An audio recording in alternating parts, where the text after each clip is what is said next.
নমস্কার বন্ধুরা, ঝুমাস কিচেনে তোমাদের সবাইকে স্বাগত। আশা করি বন্ধুরা তোমরা প্রত্যেকেই ভালো আছো এবং সুস্থ আছো।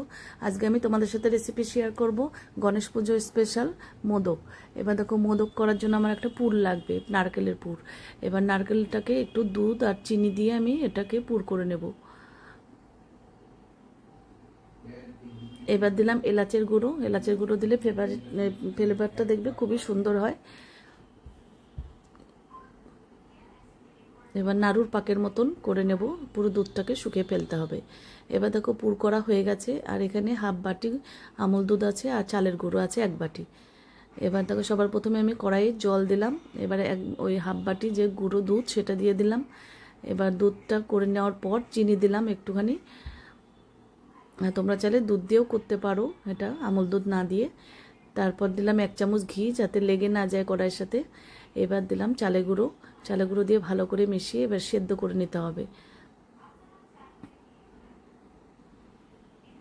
দেখো হয়ে গেছে। এবার নামিয়ে ঠান্ডা করে নিয়েছি। এবার একটা মোল্ড নিয়েছি, মোল্ডের মধ্যে একটু ঘি লাগিয়ে নিলাম যাতে লেগে না যায়। এবার দেখো, মোল্ডের ভেতরে একটু টুটি ফুটি দিয়ে দিলাম, দেখতে সুন্দর লাগবে, খেতেও ভালো লাগবে। এবার 2 পাশটা মধ্যেই এভাবে এই চালের গুঁড়োর এই ডোটাকে দিয়ে দেব। ভালো করে ঠেসে ঠেসে দিতে হবে।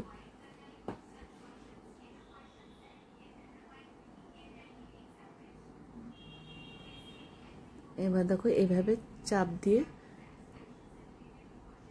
একটু আঙ্গুল দিয়ে ভেতরটা একটু গর্ত করে দেব এই পুরটা দেওয়ার জন্য।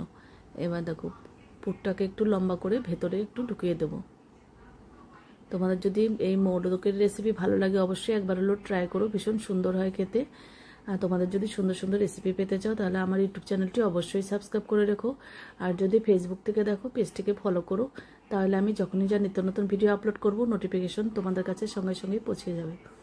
দেখো, এবার মোল্ডটা খুলে নিলাম। দেখো কত সুন্দর লাগছে দুই পাশে। দেখো, দুই পাশে কিন্তু এই টুটি ফুটিগুলো আছে। এইভাবে আমি সবগুলো বানিয়ে নিয়েছি। এবার দেখো, একটা কড়াইয়ের মধ্যে জল দিয়ে ওপরে এই ঝাঁঝরি থালা দিয়ে বাটার পেপার বসিয়ে দিয়েছি। তারপর এটা দিয়ে ঢেকে 10 মিনিটের মতন রান্না করে নিয়েছি। দেখো কত সুন্দর মোদক হয়ে গেল। এইভাবে করে কিন্তু তোমরা গণেশ ঠাকুরের পুজো দিতে পারো। আজকে তাহলে আমি এখানেই রাখছি, এরপরের দিন আবার হাজির হয়ে